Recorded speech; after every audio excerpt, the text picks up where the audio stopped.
All right, good morning, everybody. This is Dave Nichols from runEVrun, Tomball, Texas here. Anyway, had a little glitch with my 2015 Nissan Leaf this morning. I was charged my car last night. Everything seemed to be good. I actually started having a couple errors in the last week. Little minor things that just didn't really catch my attention.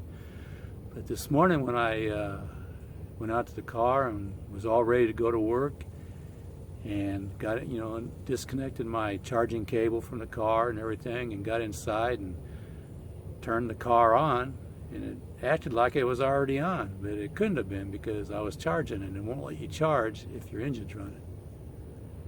So anyway, I sit there and looked at the dash, and it said 100% charge. It had I think it was 93, 94 miles on it, but it was giving me an error on the screen, and it said something like T. I'll show it just a second. I think it was T/M, but I'll show it to you in just a second. But anyway, it wouldn't come out of park. It wouldn't do anything. It just showed my screen like it was turned on, but I don't think it was turned on.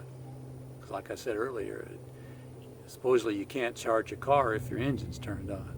So anyway, that's what happened. And so after a couple of attempts, I couldn't get it going. So I said, well, okay, I can't go to work today. So anyway, I went up to I went up to the Nissan dealer and told them the issue. And first they thought it might just be the 12-volt battery, it was dead or low and causing other things. But when I told them about that I thought it was a T/M error, they said, we think that it's something else, is what they said. And so they said, you need to have it brought in. So I'm waiting on a wrecker right now, and we're going to take it up there, and they're going to analyze it and see what's going on. But anyway, that being said, I want to show you what happened or what's going on with the screen, and I'll go inside the car and I'll show you the dash and what the error is. And just so you know, as far as maintenance and everything like that, as far as charging the battery, 99% of the time I just do trickle charge on the vehicle all night long. So it's not like I supercharge it all the time or level 2 charging all the time. It's like 99% of the time it's 110 volt, it's out, regular wall outlet and all that stuff. I just charge it during the nighttime. And it's in the 3-4 months that I've had the car, I think I've fast charged it maybe, let me think, 5 times maybe, not very often. So anyway, let's go inside and see. Let me show you what's on the dash, okay? All right. My car is stuck inside my garage, and so I don't have very good lighting. I apologize for this. But I'm looking at the dash, and I'm going to put my foot on the brake, and I'm going to push the start button. And normally, it goes diddle-diddle-diddling, and then it starts up, right? But it didn't have any of that. Just you saw what actually happened. And so right here is the error that I'm having on my screen. It's a T/M system malfunction. Visit dealer. So that's it. That's the error. And it looks like, things are already on, but it's not on. Okay, so now let me show you my park button here. So when I push this, well, you can see right here that right there is where the light is. It's in park. And if I go like this here, push on this, it won't do anything, right? Because the car's not turned on. So anyway, go back here, and there's all the, well, that blinking thing is my seat belt because I don't have my seat belt on. But that's what's going on there. So hopefully this isn't a real serious error, and then hopefully it's something relatively cheap, because I couldn't think I could handle it. But anyway, waiting on a wrecker, and we'll see what happens, okay? All right.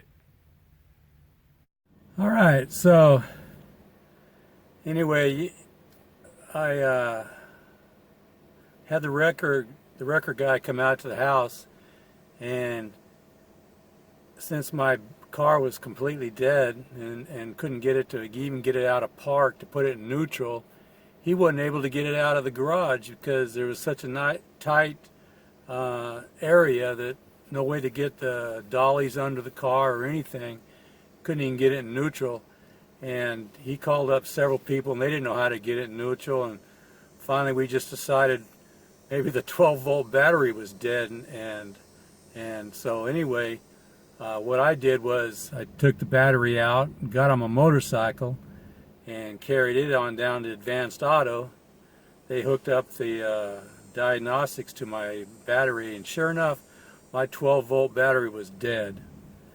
Nothing in it. So I figured, you know, pretty certain that that was the issue. So I bought a brand new battery, got the best Advanced Auto had for, you know, for my car. It was like 200 bucks plus tax. And so anyway, I carried it back to the house, installed the battery, and once I connected the cables, I heard a click, and I knew things were headed in the right direction. Got everything hooked up, got inside the car, put my foot on the brake, hit the starter button, and everything started just like it should. Had the little chimes going on as the car started, and so now I've got to reset the clock, and I forget how to do that, so I got to look it up in the manual again.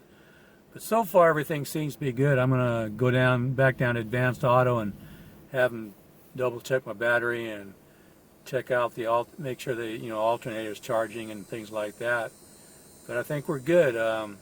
Gave me a fright this morning. I had sudden a waking nightmare that I was going to be spending thousands of dollars on electronics for this car, and I'm a happy camper now. You know, 200 bucks ain't so much compared to what I was possibly facing. So anyway, I'm out here in the garage and getting ready to go for, back down to Advanced Auto, and showing 86 miles. I got the AC running, so showing 86 miles on the gasometer.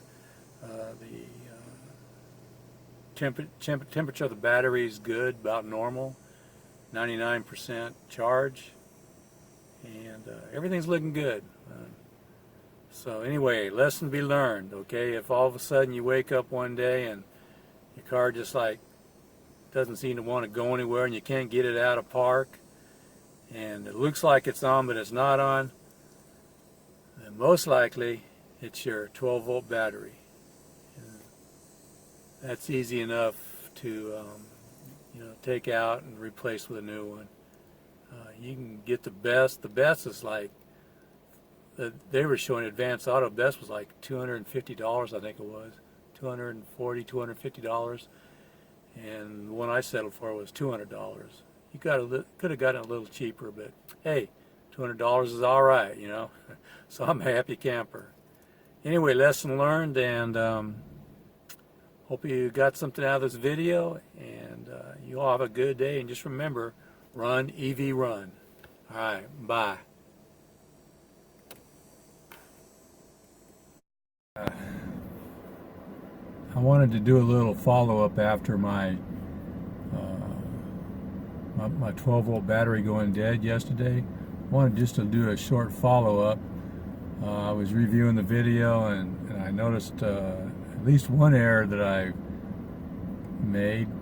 And anyway, when I was showing you the P on the transmission, whatever you want to call this little thing, you put it in reverse or drive or park, and I was showing you in the video that the park light was on.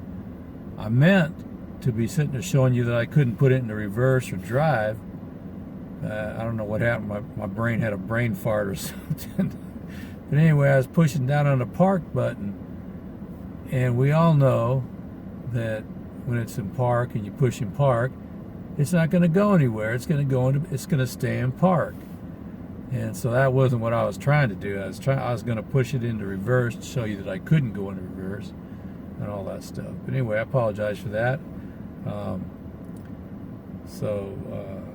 Now you know that when you're in park and you push P, you're not going anywhere because you're in park and that's where you're going to stay.